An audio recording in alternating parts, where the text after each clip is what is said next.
வைக்கலையா? எடி உன் மைனிகாரி குழம்பு வச்சுக்கிட்டு இருக்கா, அடுப்புல குழம்பு கொதிச்சுக்கிட்டு தான் இருக்கு. மணி 1 மணி ஆகும்போது இன்னும் உனக்கு சாப்பாடு தரல. என்னதான் கவனிக்காங்களோ மைனி ஒண்ண. இவளுக்கு என்ன குறைச்சொல்லாம இருக்கவே முடியாத. மீன் குழம்புனா எனக்கு ரொம்ப பிடிக்கும்லாமா. மைனிகாரிய சீக்கிரமா சாப்பாடு போட்டு எடுத்துட்டு வர சொல்லு. சரிடி சொல்லுவேன். மருமவளா எனக்கும் என் மவளுக்கும் சாப்பாடு போட்டு எடுத்துட்டு வாமா. சரிங்க தே. ஏத்தே சாப்பிடுங்க. என்ன என் தட்டுல வெறும் சோறும் குழம்பு மட்டும் இருக்கு? ஏம்மா பாத்தியாமா, என் தட்டுல வெறும் சோறும் மீன் குழம்பு மட்டும் தான் இருக்கு, மீனே இல்ல. அட ஆமா மேனகா, உனக்கு மீன் குழம்பு தான் ரொம்ப பிடிக்கும்னு அடிக்கடி சொல்லிக்கிட்டே இருப்பேல்ல. ஆமா, அதுக்குதான் உனக்கு சோறும் மீன் குழம்பு மட்டும் வச்சிருக்கேன். ஏத்தே நீங்க எல்லா மீனையும் சாப்பிடுங்க. என் மருமகளுக்கு குசும்பு அதிகம்.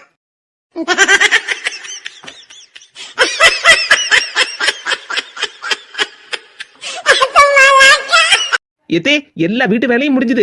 சரி மருமகளே, நம்ம சாப்பிட்டு போட்டா தட்டு மட்டும் தானே கிடக்கும், அது அப்புறமா கழுவி கிடல. உட்காரு.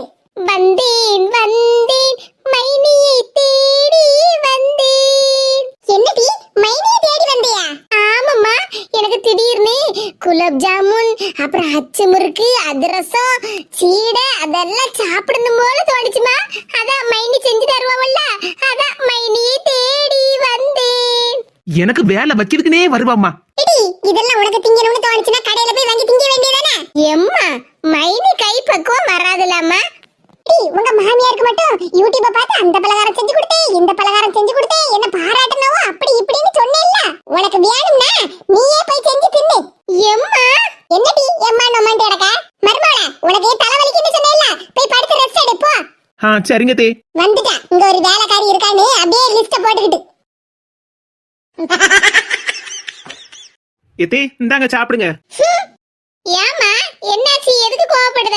பாத்தியாட்டி உன் மைனிகாரிய, ஒரு நாள் எனக்கு ரவை பிடிக்கும்னு சொல்லிட்டேன், அதுல இருந்து தினமும் ரவை உப்புமாவா போட்டு என்ன கொல்லுதாட்டி. என்ன மைனி நீங்க தினமும் எங்க அம்மாவுக்கு ரவை உப்புமா சாப்பிட்டா மூஞ்சல் அடிச்ச மாதிரி இருக்காதா? இருமா, நான் உனக்காக வேற ஏதாவது செஞ்சு கொண்டுட்டு வரேன். சரி மக்கா, இன்னைக்காவது எனக்கு இந்த ரவையில இருந்து விடுதலை கிடைக்கட்டும்.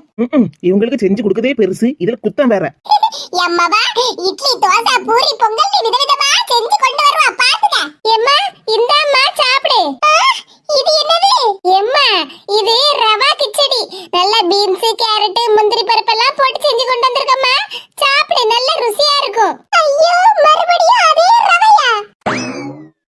ஏத்தே உங்க மகா நீங்க நினைச்ச மாதிரியே விதவிதமா செஞ்சு கொண்டு வந்திருக்காதே, சாப்பிடுங்க.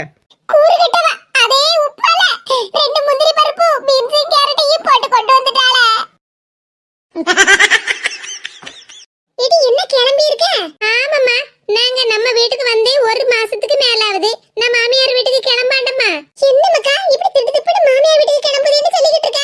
அதான் சொன்னோம்லம்மா, நாங்க வந்து 1 மாசத்துக்கு மேல ஆகுதுன்னு.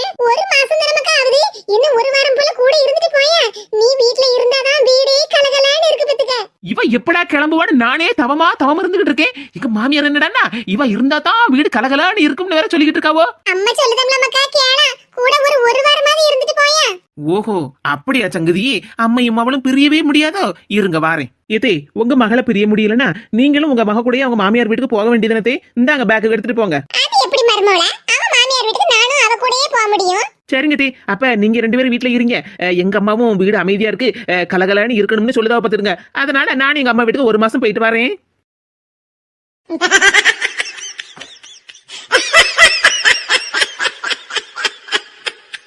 எடி ஊருக்கு கிளம்பணும்னு சொன்னியே, கிளம்பலையா? கிளம்பணும்மா, இன்னும் ஒரு 1/2 மணி நேரத்துல கிளம்பணும். ஏமா நாம உட்கார்ந்திருக்க சோஃபா புதுசா இருக்க. நேத்துக்கு கேப்பான்னு நினைச்சேன், இன்னைக்கு கரெக்டா கேட்டுட்டாளா? மக்கா இது நம்ம வீட்ல உள்ள சோஃபா இல்ல, நம்ம பக்கத்து வீட்டு கோமதி இருக்கல்ல, அவ இன்ஸ்டால்மெண்ட்ல வாங்கியிருக்கா. நேத்துக்கு கல்யாண வீட்டுக்கு எங்கேயோ போயிட்டாள்ல வீட்டை பூட்டிட்டு, அதான் அந்த இன்ஸ்டால்மெண்ட் காரையும் நம்ம வீட்ல போட்டுட்டு போயிருக்கா பாத்துக்க.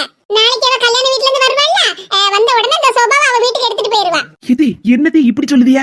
நம்ம தானே புதுசா வாங்கி போட்டுருக்கோம் இந்த சோஃபாவை. என் மர்மோள என் மவ கிட்ட எப்படி சொல்லணும்னு எனக்கு தான் தெரியும், நீ பேசாம அமைதியா இரு. சரிம்மா, நான் கூட நம்ம வீட்ல உள்ள சோஃபா புதுசா இருக்க, கலர் வேற அழகா இருக்க, சரி ஒரு வண்டியை வர வச்சு அதுல தூக்கி போட்டு எங்க வீட்டுக்கு கொண்டுட்டு போலாம்னு நினைச்சேன். சரிம்மா நான் கிளம்புறேன், என்ன வீட்டுக்கு நேரமாவுது இல்ல. பாத்தியா மர்மோள என் மவ என்ன சொல்லிட்டு போறான்னு? நீ கஷ்டப்பட்டு வேலைக்கு போய் சம்பளம் வாங்கி இந்த சோஃபாவை வாங்கி போட்டிருக்க, நம்ம இதையும் அவ கையில தூக்கி கொடுக்க முடியுமா? என் சம்மந்திக்காரி சரியான ஆளுதான், விட்டா வீட்டையும் பேத்து எடுத்துட்டு போயிருவா போல.